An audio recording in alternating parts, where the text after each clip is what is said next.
সদ্যহতে আমাৰ মৰঙী অঞ্চলটোত হাতী মানুহৰ সংঘাতৰে মানে প্ৰতিচ্ছবি দেখি থাকিবলৈ পোৱা যায়। তাৰ মাজতো কিছুমান নান্দনিক দৃশ্য আমি মাজে সময়ে দেখিবলৈ পাওঁ। জলকেলি আৰু মাতৃ যিটো স্নেহ, সৰু পোৱালি মানে মাকে ঘন জংঘল বা বোকা বাগানৰ ডাঙৰ ড্ৰেইন সেইবিলাকত বহুত যেনেকৈ মানুহে নিজৰ কেঁচুৱাটোক যেনেকৈ কেয়াৰ লয়, তেনেকৈ তেওঁলোকেও কেয়াৰ লৈ পেলাই মানে ওখ স্থানলৈ বা ভাল জেগালৈ যে উঠাই লৈ যোৱা দেখা যায়। তেনে এক দৃশ্য আজি আমাৰ লেটেকুজান চাহ বাগিচাত দেখা গৈছে। খুব ভাল লাগিছে।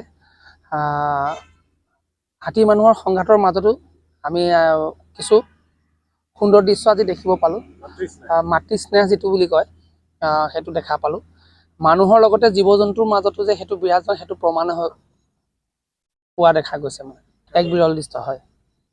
বহু জনসমাগম হৈছে চাবৰ কাৰণে। বহুত এটা ধুনীয়া দৃশ্য, সদ্যহতে দেখা পোৱা নাযায়, কিন্তু আজি দেখা পোৱা গৈছে।